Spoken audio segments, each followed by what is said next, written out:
El encéfalo es el conjunto de órganos del sistema nervioso central que se encuentra alojado en el interior de la cavidad craneal. Está formado principalmente por el cerebro, el cerebelo y el tronco del encéfalo.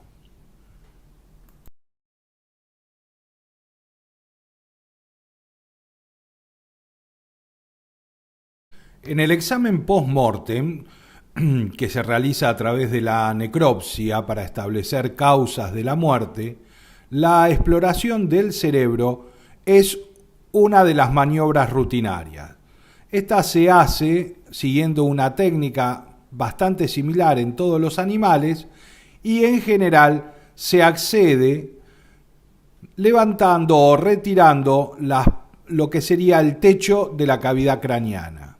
En esta imagen podemos observar cómo en la mayoría de las especies, este es un canino, hay que retirar de las regiones temporal y parietal primero una capa de músculos auriculares que se ubica bien superficialmente, después hay que desinsertar de la fosa temporal al espeso músculo temporal y recién ahí tenemos expuestos los huesos que forman el cráneo.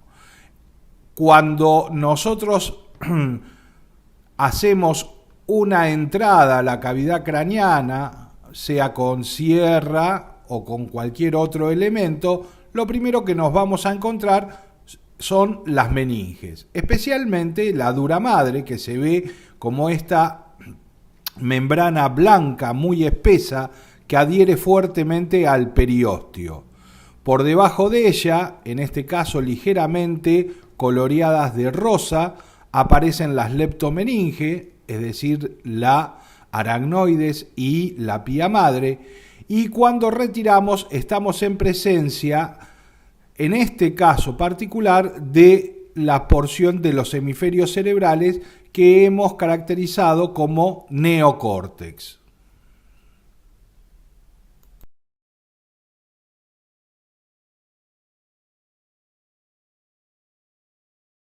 Recordemos algunos aspectos básicos, anatómicos básicos de esta dura madre. Lo primero que nos llama la atención es el color y el espesor que tiene. Es muy blanca y es espesa, fuertemente adherida al periósteo de los huesos que forman el cráneo. El otro detalle que hay que recordar es que envía una serie de tabiques hacia el interior, es decir, se prolonga. Acá estamos viendo en esta sección del encéfalo bovino la hoz del cerebro, que sería una doble lámina de la dura madre que separa ambos hemisferios. No menos importante y marcados con el 3, se encuentra la parte membranosa del tentorio del cerebelo, que completa la separación entre la cavidad cerebral y la cavidad cerebelosa, es decir, separa la parte más caudal del hemisferio cerebral del cerebelo. Como es incompleta ventralmente, permite el pasaje del tronco del encéfalo. Y finalmente, hacia ventral, vemos una lámina que separa la glándula hipófisis del resto del encéfalo. Esta lámina, conocida como diafragma de la silla turca, es lo que nos impide muchas veces retirar el cerebro el encéfalo junto con la hipófisis. Normalmente la hipófisis queda adherida a lo que sería el piso de la cavidad craneal.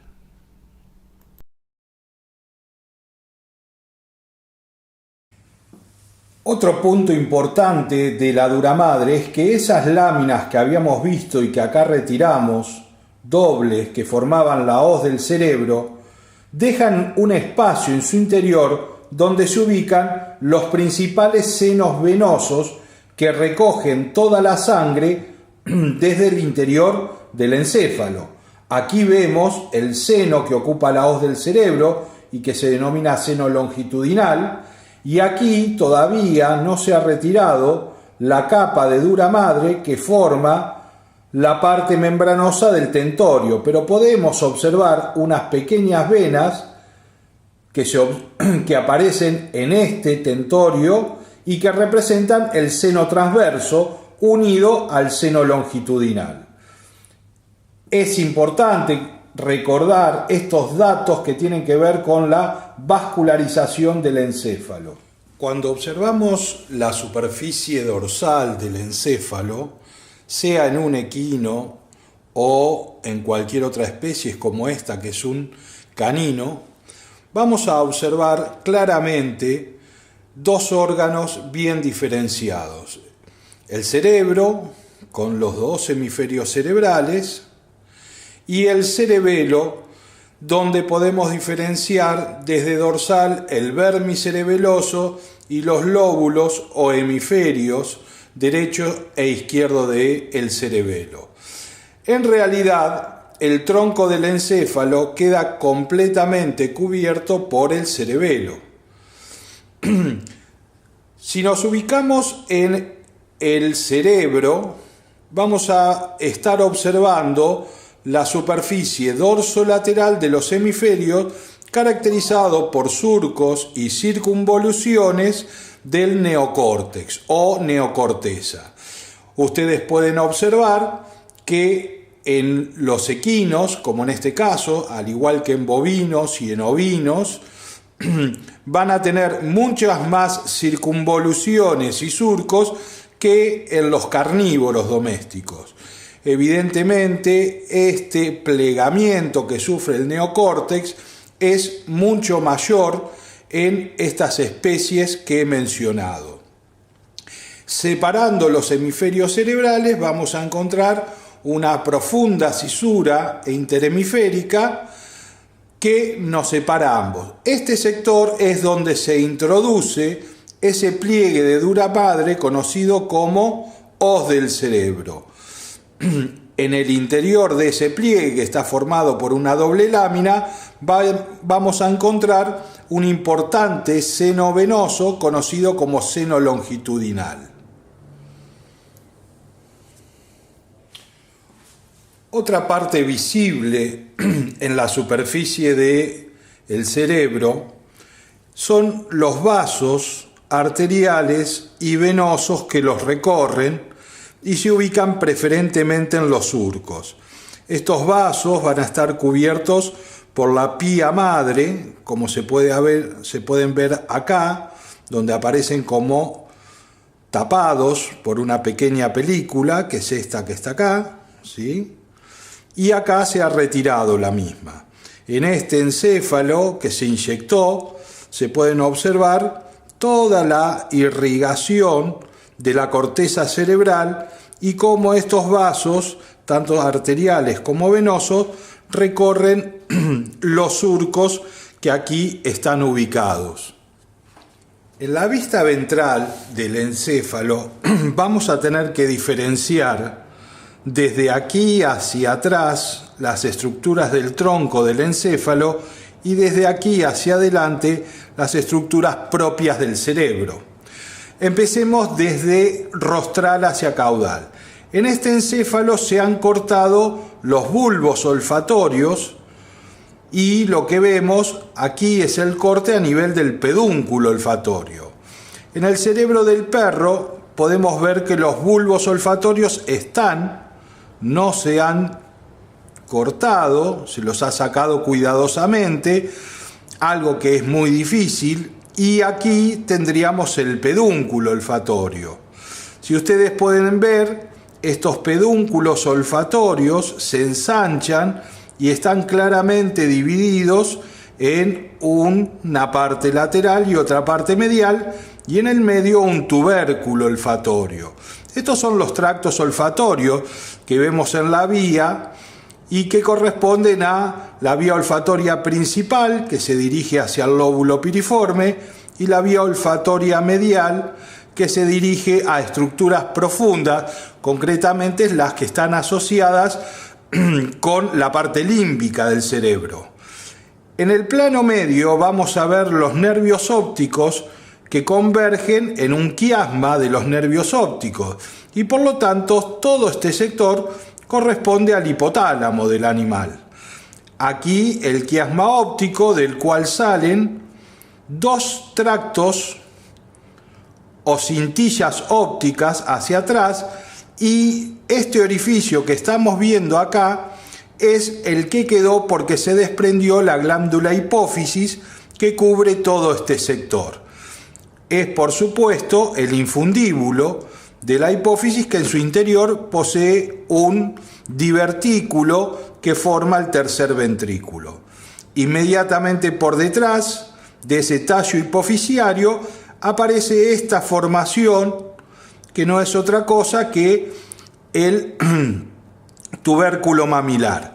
Como pueden ver, en los animales es un solo tubérculo, es impar, y también estamos viendo cómo los vasos arteriales más importantes rodean todo este sector del hipotálamo.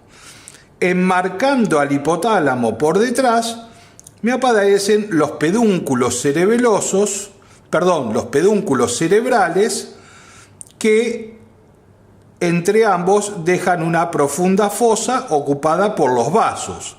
Esta fosa interpeduncular va a estar ocupada por las principales arterias y venas de esta región.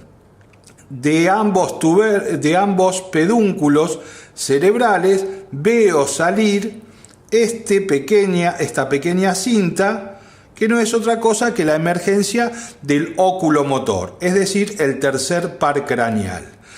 Y recuerden que con pedúnculos ya estamos en los órganos del tronco del encéfalo. Pedúnculos cerebrales que formarían el piso del mesencéfalo y una formación en forma transversal, ensanchada y separada por dos surcos, que es el puente, y que queda separado por un surco ponto mesencefálico y un surco ponto medular de la médula oblongada. Estas son las estructuras que se ven del tronco del encéfalo: médula oblongada, puente y piso del mesencéfalo, es decir, pedúnculos cerebrales. En una vista más lateroventral podemos observar las mismas estructuras, pero con algunas características particulares.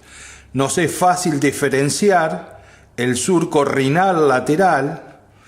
Toda esta profunda cisura rinal nos separa las porciones olfativas del cerebro de las porciones de la neocorteza. Acá se ve bien claro que a partir de este surco rinal lateral hacia ventral no hay circunvoluciones ni círculos ni surcos, y hacia dorsal nos aparecen todas las características de surcos y circunvoluciones del neocórtex. Por lo tanto, esto es lo que nosotros llamamos comúnmente rinencéfalo, la parte olfativa del rinencéfalo, que es otro tipo de corteza. A esta la llamábamos isocórtex, ¿sí?, por esa característica de las neuronas dispuestas en 5 o 6 capas, y a esto lo llamábamos alocórtex, que teníamos neuronas dispuestas solamente en 3 capas histológicas. Si me voy un poco más hacia caudal, me voy a encontrar con el tronco del encéfalo. Todavía estoy viendo los pedúnculos cerebrales y veo cómo los vasos que salen del tronco basilar se dirigen hacia dorsal, y también estoy viendo el puente.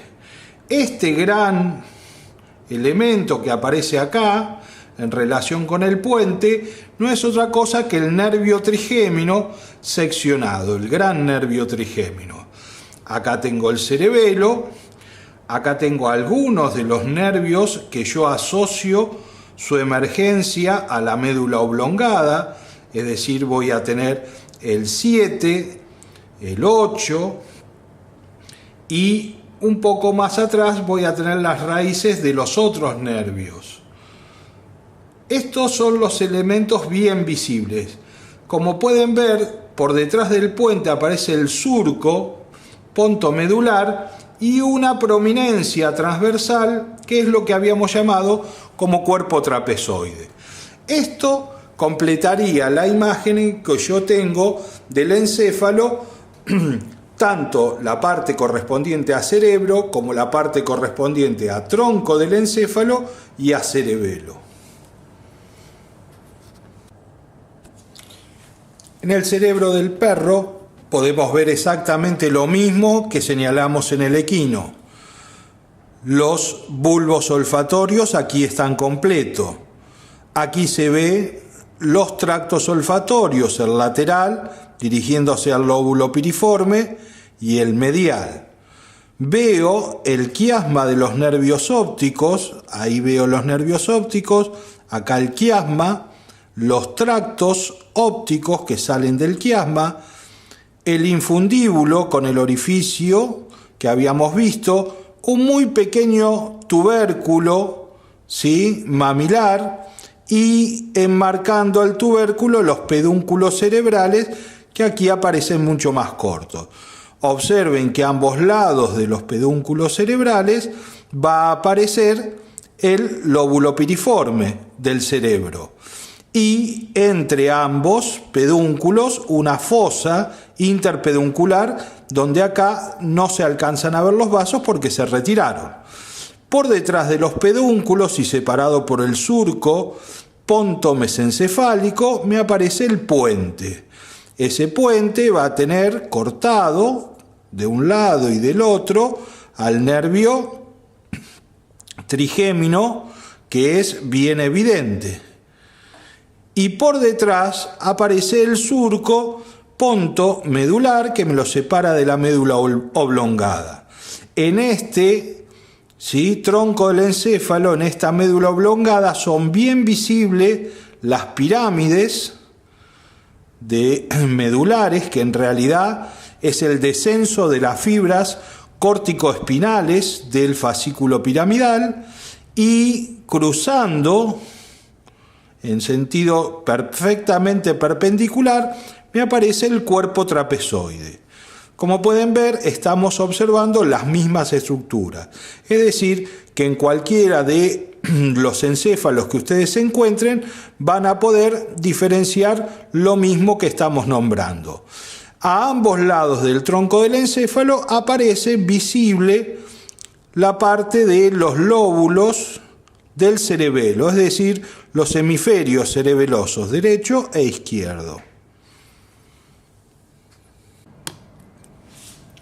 Cuando retiramos lo que sería los hemisferios cerebrales, la estructura que nos va a aparecer es las porciones centrales del cerebro, es decir, esas porciones diencefálicas nos quedan aquí adelante, cortadas por supuesto, corresponde a las partes del tálamo principalmente, y estoy viendo por detrás del tálamo lo que sería el techo del mesencéfalo, claramente marcado por dos colículos rostrales y dos colículos caudales.